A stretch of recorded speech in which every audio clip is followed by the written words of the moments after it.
ይህ የምጽአቱ አዋጅ ነጋሪ አገልግሎት ወቅታዊና ዕለታዊ ወጎችን በማቅረብ ትንታኔ የምንሰጥበት የተለያዩ እንግዶችንም በመጋበዝ የምናቀርብበት መድረክ ነው። አዘጋጅ ይልቃል አስራት።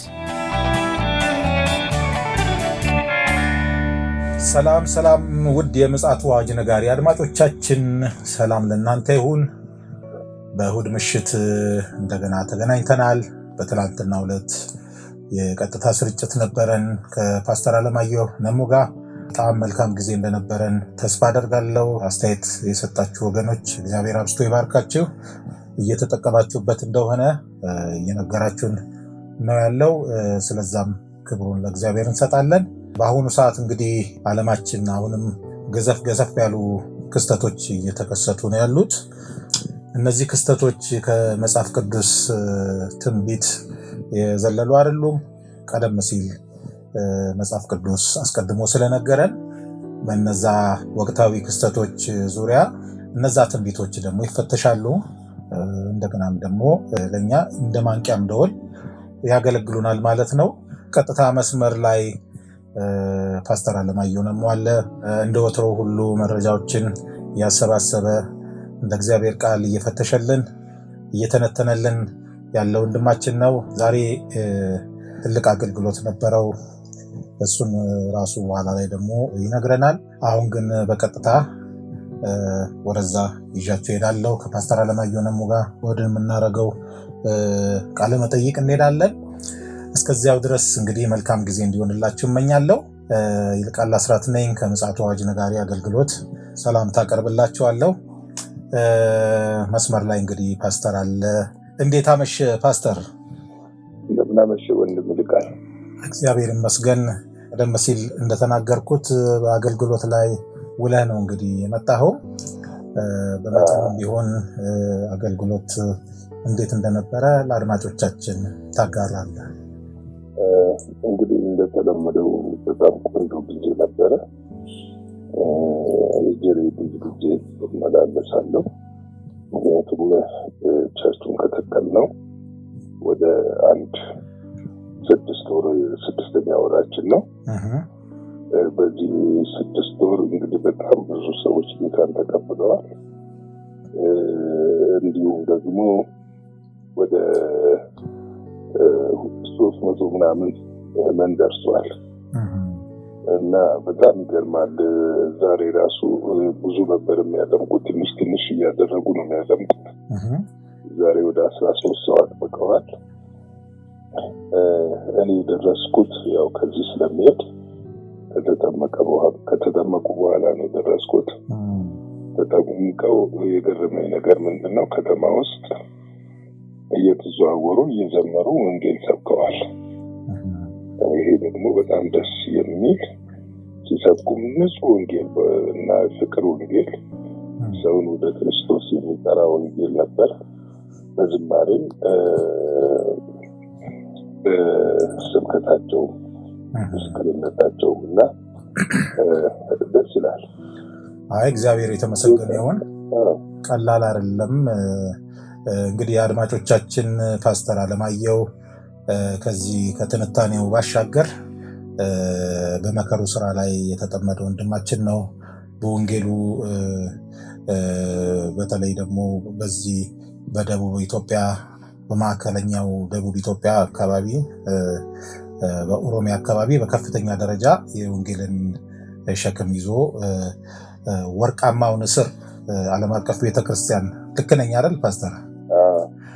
ከዛ ከባለ ራእዩ ከሐዋርያው ንጉሴ ሮባ ጋር በመጣመር ሰፊ የወንጌል እርሻ ላይ ተሰማርቶ ይገኛል። እንግዲህ ስለዚህም እግዚአብሔር እየተመሰገነ ይሁን። አሁን ደግሞ ወደ አሰባሰበልን መረጃ ደግሞ አመራቸዋለሁ ማለት ነው። እስኪ ፓስተር እንግዲህ አጋራን። በአሁኑ ሰዓት ዓለማችን በተለያየ መረጃዎች ተጥለቅልቃ ነው ያለችው። እነዛ መረጃዎች ወዴት ነው የሚጠቁሙ ስንል ያው የታወቀ ነው። እስኪ በመጠኑ እንደምታጋራን ተስፋ አደርጋለሁ። ወደዛ ላምራ። እንግዲህ ዓለማችንን ካስፈራው ከጦርነት ቀጥሎ ዓለም የኢኮኖሚ ውድቀት እንዳይገጥማት በጣም ተሰግቷል። በዚህ የነዳጅ ዋጋ ሁሉ በጣም ወርዷልና ምንድነው በተለይም በሁለቱ ኃያል ሀገሮች መካከል የዓለምን የኢኮኖሚ በከፍተኛ ግዝፈት የሚሸፍኑና አምራችም ሻጭም ሀገሮች ስለሆኑ በሁለቱ መካከል የተከፈተው ጦርነት እጅግ ዓለምን ወደሚያስፈራ ነገር እንዳይወስዳት ተፈርቷል። እንግዲህ ምንድነው ቻይና ለአሜሪካ በሰጠችው ባለፈው ምላሽ 125% አድርሳው ነበር እና አሜሪካ በማግስቱ 145% አድርሰዋለች። ነገር ግን ጂንጂፒንግ የቻይናው ፕሬዚደንት ሲናገሩ ከዚህ በኋላ እኛ ታሪፍ አንጨምርም፣ ስለዚህ በዚሁ እንቀጥላለን። ይሄ ማለት መሰለህ አንናገድም ነው። በቃ ምርቶቻችንን ወደ አሜሪካ አንልክም የሚል ነው። እንግዲህ የአሜሪካ ካምፓኒዎች በትራምፕ ላይ አብዛኞቹ እየጮሁ ነው ያሉት። በተለይ ርዝ የሚባለው ማዕድን ተጠቃሚ የሆኑ ትልልቅ ካምፓኒዎች እንግዲህ እነዚህ ማዕድኖች የቴክኖሎጂ ማምረቻ ናቸው። ከጥቃቅን ቺፕስ ጀምሮ እስከ ትልልቅ ቺፕስ እና ለአውሮፕላኖች፣ ለሞባይሎች፣ ለሮኬቶች፣ ለሚሳይሎች እንዲሁም ለኤሌክትሪክ ተሽከርካሪ መኪኖች ለብዙ ነገሮች ማምረቻ ናቸው። የሚገርም ደግሞ በቅርቡ አሜሪካ ከታይዋን ነው ብዙ ጊዜ ቺፕስ ታስገባ የነበረው። ነገር ግን በቅርብ በሀገሯ ማምረት ጀምራለች። ይህንን የምታመርትበት ማዕድን ደግሞ የምታገኘው ከቻይና ነው። ስለዚህ ከቻይና የምታስገባውን ነገር አሁን ቆሟል እና አሜሪካኖች ስጋት ላይ ወድቀዋል። ምክንያቱም የአሜሪካን ሰፊ ገበያ የሚሸፍኑት ቻይና ነች፣ ቪየትናም ነች፣ ባንግላዴሽ፣ እነዚህ ኤዥያ ሀገሮች የምትላቸው ናቸው። አብዛኞቹ እንትን የሚሉት ከአውሮፓም የሚገቡ አሉ። ይሄ ሁኔታ እንግዲህ በእንደዚህ ነው ያለው። ከዚህ ባሻገር ቻይና አሁን አዲስ ገበያ ማፈላለግ ጀምራለች። ከህንዱ ጠቅላይ ሚኒስትር ጋር ኢንዲራ ሞዲ ከእሳቸው ጋር ተወያይተዋል። የቻይናው ፕሬዚደንት በስልክ መወያየት ብቻ ሳይሆን የንግድ ሚኒስትሮቻቸው በኒውዴሊ ስብሰባ እንዳደረጉ ታውቋል። ሁለቱ ሀገሮች ያለምን እንግዲህ አንድ ሶስተኛ ህዝብ ይዛሉ። እንደው ወደ ሌላ መረጃ ከመሻገር በፊት እንደው ሰሞኑን ማህበራዊ ሚዲያ ላይም ሲዘዋወር የነበረ አንድ መረጃ ተመልክቼ ነበርና ዶናልድ ትራምፕን በተመለከተ ሾልኮ የወጣ አንድ ቪዲዮ ከነ ድምፁ ትንሽ ምንድነው ቀላል የማይባል እንትን አልፈጠረም። በአሜሪካን ላይ በሴኔቱንም ጨምሮ በጣም አነጋጋሪ ሆኗል። ቢሊዮነሮችን ሰብስበው ሲናገሩ የነበረው ንግግር በጣም በጣም ከባድ እሳት የጫረ ይመስለኛል። ምናልባት አይተ ሊሆን ይችላል። ምንድነው ያው እዛ አካባቢ ቢሊዮነሮቹን ተጠቃሚ የሚያደርግ ነገር እንደሆነ ነው የሚናገሩት። ይህን ታሪፍ በምናደርግበት ሰዓት አንተ 1 ቢሊዮን ከምናምን ዶላር አትርፋሃል፣ አንተ 900 ሚሊዮን ዶላር አትርፋል እና ያው ሳቁ አለ ምን አለ እና ይሄ ትንሽ እሳት የጫረ ይመስለኛል እና ቁማር ነው የሚል እንደምታለና እንደው ምን ትላለህ እንደው ሰምተህ ከሆነ? አው በእርግጥ ምን መሰለህ ዓለም አይደለችም። ፍትህን ቃለም ልንጠብቅ ከሆነ ነው የምንሳሳተው። ዓለም ሰጥቶ መቀበል ውስጥ የተሞላች ነች፣ ሸፍጥም የተሞላች ነች። ገብቷል። በአንዱ መውደቅ ሌላው የሚነሳበት ዓለም ላይ ነው ያለነው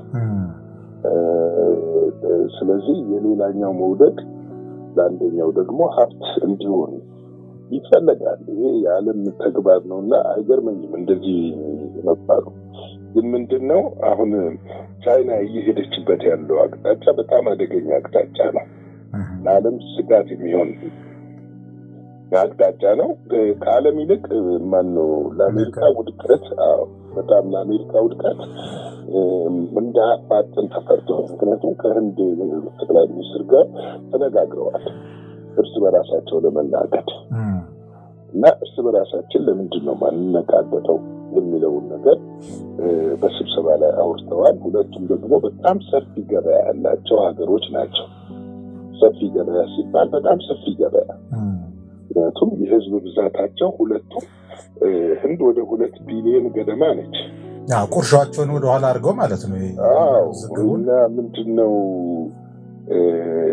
ቻይና ደግሞ ወደ 1 ምናምን ቢሊዮን ነው።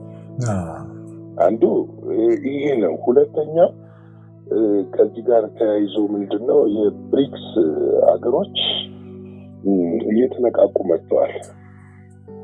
እንግዲህ አሁን ዶናልድ ትራምፕ በዚህ ከቀጠሉ ብሪክስ በዚሁ በያዝነው 2025 ዓመተ ምህረት በፈረንጆቹ ማለት ነው ቀጠሮ አለው።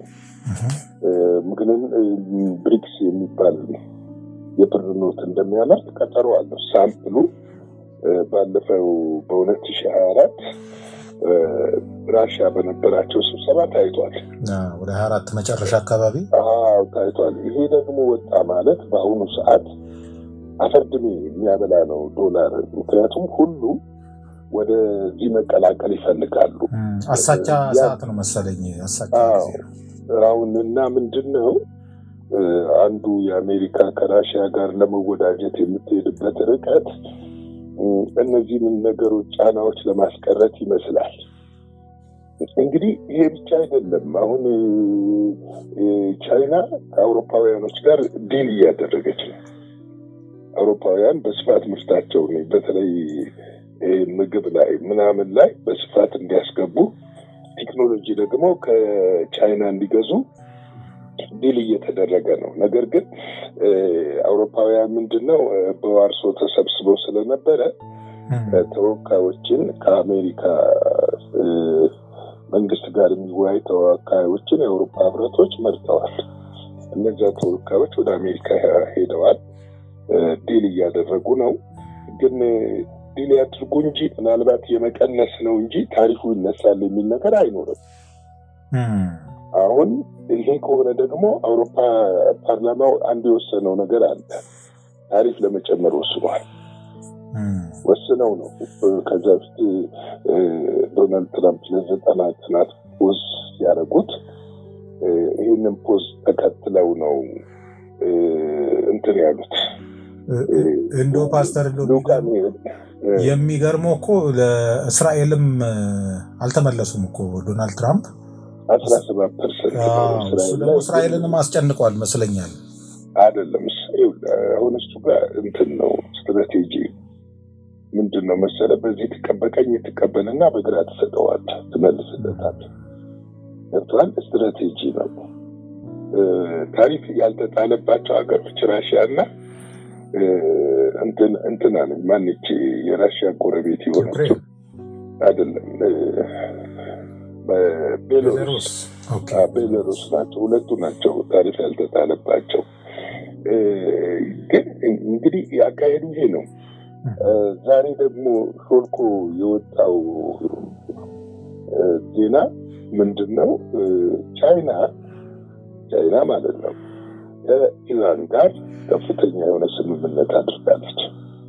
ስምምነት ማድረግ ብቻ ሳይሆን በጣም በብዙ 100 ሚሊዮን ሊትር የሚሆን ነዳጅ፣ በርካታ ነዳጅ ኢራን ገዝታለች። ይህ ደግሞ በጣም የሚደንቅ ነገር የኢራንን ኢኮኖሚ በአንዴ ብድግ የሚያደርግ ነው። ሁለተኛው ነገር ደግሞ ምንድነው? የኢራንን ገበያ ቻይና እንድትጠቀም ኢራን ተስማምታለች። እንግዲህ አሁን ቻይና ከአሜሪካ ጋር ላለመናደድና ከአሜሪካ ጋር ያላትን የንግድ ግንኙነት ለመቀነስና አሁን ኢኮኖሚውን ወደ መምራት እንግዲህ ትመጣለች ተብሎ 2025 እስከ 27 ድረስ ይጠበቃል ቻይና። ስለዚህ ይሄንን ለመገብ ለማሳካት የአሜሪካንን ኢኮኖሚ ለማሽመድመድ እየሄደች ያለችበት መንገድ በጣም ከባድ ነው። እንግዲህ ባለፈው ዘግበናል ከደቡብ ኮሪያ እና ከጃፓን ጋር እነሱም የሰለባ ስለሆኑ ማለት ነው ከእነሱ ጋር ለመናገድ ሚስጥራዊ ውይይት እንደተደረገ እናውቃለን። ስለዚህ ዓለም አሁን ምንድነው ያለው የኢኮኖሚ ሁኔታ እያሽቆለቆለ እየመጣ እንደሆነ ያመለክታል። ትንሽ ማሽቆልቆሉ የተገጣው አሜሪካ ሀገር እንኳን ያለው የአክሲዮን ገበያ ማሽቆልቆሉ የተገጣው ለ90 ቀን ሆልድ ሲያረጉት ነው ማሽቆልቆሉ የተገጣው እንጂ ሆልድ ባያረጉት ኖሮ ጀስት 11 ትሪሊዮን ዶላር የደረሰው ወደ 20 ቤት ይገባ ነበር። ስለዚህ ወደማይነሳበት ይፈጥፈጥ ነበር እና ይሄ ሁኔታ አሁን ምንድነው የተፈራው? አባቶች አንድ የሚሉት ተረት አለ፣ መጽሐፍ ቅዱሳዊ አይደለም ግን ተረቱ እውነት ነው። ድሮንም እንኳንስ ዘንቦብሽ ድሮንም ትይዛለሽ ይላሉ። ሁለቱ በታይዋን ለጦርነት ይፈላለጋሉ፣ በደቡብ ፓሲፊክ ለጦርነት ይፈላለጋሉ። ተመልከት፣ በፓናማ ቦይ ለጦርነት ይፈላለጋሉ። እና ይሄ ነገር እየጋለ ከመጣ ወደማያባራ ዓለማችንን ወደማያባራ ጦርነት ውስጥ ይዞ እንዳይገባ ተፈርቷል። ይሄ ፍርሃት አለ፣ ይሄ ስጋት አለ። እንግዲህ ይሄ ሁሉ የሚያመለክተው የጌታችን የኢየሱስ ክርስቶስ ምጽአት በደጅ እንደሆነ የሚያመለክት ነው።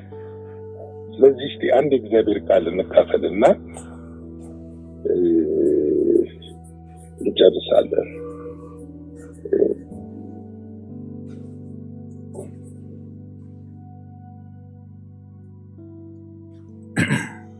የእግዚአብሔርን ቃል ከማቴዎስ 24 ላይ እንመለከታለን። ማቴዎስ 24 ላይ ሄደን ጌታችን ኢየሱስ ክርስቶስ የተናገረውን እንመለከታለን። እስቲ ቁጥር 14 ላይ እንደዚህ ይላል። በቁጥር 12 ጀምሮ ላንብበው። ከአመፅም ብዛት የተነሳ የብዙ ሰዎች ፍቅር ትቀዘቅዛለች ይላል እና እስከ መጨረሻው የሚጸና እሱ ይድናል። ቁጥር 14 ለአሕዛብ ሁሉ ምስክር እንዲሆኑ ይህ የመንግስቱ ወንጌል በዓለም ሁሉ ምን ይሆናል? ይሰበካል። በዛን ጊዜ መጨረሻው ይመጣል የሚል ነው። ዛሬ በጣም ከሚገርም ነገር በመላው ዓለም ከዚህ በፊት ወንጌል የማይሰበክባቸው የሚፈሩ አይደፈሩም ተብለው የሚታወቁ ስፍራዎች ወንጌል እየተሰበከ ነው። በቻይና ውስጥ በአሁኑ ሰዓት እስከ 400 ሚሊዮን ክርስቲያኖች አሉ ተብሎ ይታሰባል። ይሄ ትንሽ ቁጥር አይደለም። 400,000 በላይ አንደርግራውንድ ቸርቾች አሉ። ይሄ የሚገርም ነው። በሳውዲ አረቢያ በትንሹ ከ1 ሚሊዮን የማያንሱ ቦርን አጌን ክርስቲያኖች አሉ ተብሎ ይገመታል። በኩዌት፣ በኢራቅ፣ በኢራን፣ በአጠቃላይ በመካከለኛው ምስራቅ ከዚህ በፊት ወንጌል ለመስበክ አይደለም ስለ መጽሐፍ ቅዱስ ለማውራት የሚከለከልባቸው መጽሐፍ ቅዱስ ይዞ መገኘት ወንጀል እንደሆነ የሚቆጠርባቸው ስፍራዎች ላይ ዛሬ በታላቅ ሁኔታ የእግዚአብሔር ወንጌል እየተሰበከ ነው ያለው። ይሄ ምንን ያመለክተናል ብለን ስንመለከት መጽሐፍ ቅዱስ እንደሚናገረው የጌታ የኢየሱስ ክርስቶስ ምጽአት በደጅ እንደሆነ ያመለክተናል። እንግዲህ አንዱ ሰይጣን ሰዎችን በኢኮኖሚ ሰዎችን በጦርነት ከዚህ ከተባረከው ከእግዚአብሔር መንግስት እንዲጠፉ ወይም ደግሞ ወደ ሲኦል እንዲወርዱ የሚታገልበት ምክንያት የመጨረሻው ዝናብ ወደ ዓለም እየመጣ እንደሆነ ስለሚያውቅ ነው። እንደውም በአንዳንድ ሀገሮች በላቲን አሜሪካ ከፍተኛ ሪቫይቫሎች አሉ። እንደነ ብራዚል፣ ፔሩ፣ ኒካራጓ፣ ቦሊቪያ የመሳሰሉ ቺሊ የመሳሰሉ ሀገሮች ሰዎች ከክርስቶስ ኢየሱስ ጋር ፊት ለፊት መታየት የጀመሩበት ሰዓት ላይ አድማጮቻችን በዓለም ላይ ያለው የጦርነትና የኢኮኖሚ ትርምስ ብቻ ሳይሆን ትልቅ የወንጌል እሳት እንዳለ እንድታውቁ ፈልጋለሁ። እኛ ጋር ትልቅ እሳት አለ።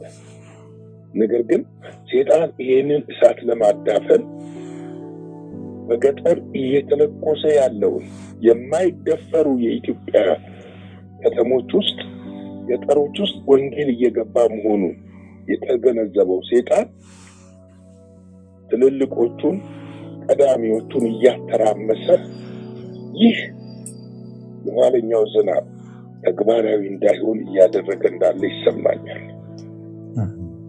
ምክንያቱም ትኩረት እየተሰጠ አይደለም። እኛ እዚህ አዲስ አበባ ላይ ነው እየተተራመስን ያለነው። ነገር ግን የሚገርም ነው፣ ከጣዖት አምልኮ ከባዕድ አምልኮ ለሰይጣን ከተሰጡበት ሰዎች ወደ ክርስቶስ ኢየሱስ በግልጽ እየመጡ ነው ያሉት። በግልጽ እየመጡ ነው ያሉት። ለዚህ ነው የመጨረሻው ዘመን ከሆኑ ምልክቶች አንዱ ወንጌል በተለያየ መንገድ እየተሰበከ ነው ያለው። ሶሻል ሚዲያ ጥፋቱ እንዳለ ሆኖ ነገር ግን ደግሞ በዚህ በወንጌል ስራ በዓለም ዙሪያ ለመድረስ ትልቅ ሚና እየተጫወተ ነው ያለው። ወገኖቼ በማቴዎስ 4:23 ላይ ኢየሱስ ሲናገር ኢየሱስም በምኩራባቸው እያስተማረ የመንግስቱን ወንጌል እየሰበከ በሕዝቡም ያለውን ደዌ ሕመም ሁሉ እየፈወሰ በገሊላ ሁሉ ይዞር ነበር ይላል። እንግዲህ የእግዚአብሔር ቃል በግልጽ እንደሚያስተምረን በዚህ በመጨረሻው ዘመን ከሐዋርያት ዘመን በበለጠ ክብርና ኃይል ወንጌል በመላው ዓለም ይሰበካል። ይህንን ሬዲ ልትሆን ይገባል ቤተክርስቲያን። ለዚህ ነው ቤተክርስቲያን ተንቃ ራሷን ታዘጋጅ፣ ትጸልይ፣ ወደ ተልእኮዋ ታተኩር። ምክንያቱም ሰይጣን ከፊት ለፊት እየመጣውን አይቶታል። እኛ ግን ያየናል መሰለኝ። ምን እየመጣ እንደሆነ ገብቶታል።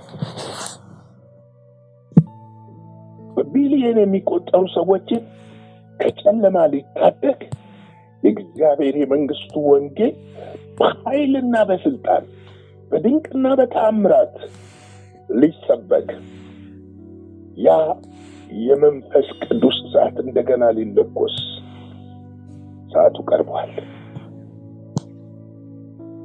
ስለዚህ እንንቃ፣ ስለዚህ እንዘጋጅ።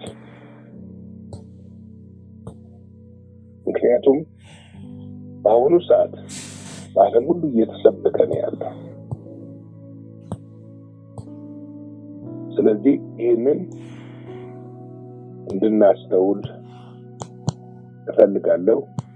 ቅዱሳን ላይክ፣ ሼር፣ ሰብስክራይብ አድርጉ። ይህንን አገልግሎት በገንዘባችሁ መደገፍ የምትፈልጉ ደግሞ በስክሪኑ ላይ ባሉት አካውንት ቁጥሮች እንዲሁም በጎፈንድሚ ጥርት ባለ ከዚህ በተሻለ አንድ ስቴፕ ወደ ላይ ይህንን አገልግሎት እንድናሳድግ ገንዘባችሁ እንድትደግፉ በጌታ ፍቅር እጠይቃለሁ። የእግዚአብሔር ሰላምና ምሕረት ቸርነት ለሁላችሁ ይብዛ። ተባረኩልኝ። እግዚአብሔር አብስቶ ይባርክ ፓስተር። በጣም ወቅታዊ እና ትንቢታዊ የሆነ መልእክት ነው ያስተላለፍክልን።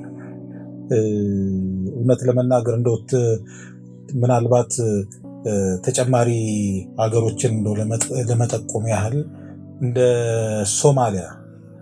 ሶማሊያ ያሉ ሀገሮች ወንጌልን በራቸውን ክርችም አድርጎ ላሉ ሀገሮች ወንጌል ሰብሮ እየገባ ሰዎች እየዳኑ ስለሆነ እንዲሁም የቅርብ ጊዜ ስታቲስቲክስ እኔ መለከት ነበርና የዛሬ 2 ዓመት ይመስለኛል 0.% የነበረው በዚህ በ2 ዓመት ጊዜ ውስጥ ወደ 28% ማደጉን የሚያመለክቱ መረጃዎችን ተመልክቼ ነበርና እንደውም የዜና ሽፋን ሁሉ ሰጥተን ነበር በዚህ ጉዳይ ላይ።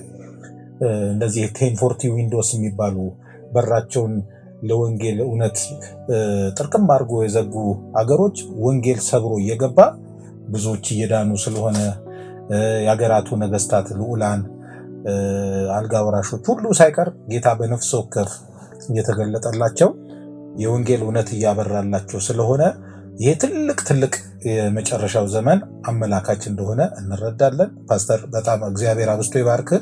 ወቅታዊውን የሆነውን ዋናውን ለጌታ ኢየሱስ ዳግም መምጣት አመላካች የሆነውን ፖይንት ስላነሳህልን ላመሰግን እወዳለሁ። እንግዲህ ወገኖች ሆይ በዚህ መስክ ላይ ደግሞ እንድትሰማሩ እኛም ማበረታታት እንፈልጋለን። መከሩ እንደነጣ እዩ፣ የመከሩ ሰራተኞች ግን ጥቂቶች ናቸው ይላል እግዚአብሔር ቃል። ጌታ ኢየሱስ ተናግሯል በዚህ ጉዳይ ላይ። ስለዚህ መከሩ እንደነጣ ከተረዳን በዚህ ዘርፍ ላይ መሰማራት እጅግ ብልህነት ነው እና የክርስቶስንም ደግሞ መምጣት በጣም የሚያፋጠንም ስለሆነ በዚህ ላይ እንድትሰማሩ እንድታገለግሉ ከኛ ጋርም ደግሞ በዚህም አቅጣጫ ማገልገል የምትፈልጉ ወገኖች በተለያየ ሁኔታ እንድታገለግሉ ትችላላችሁ።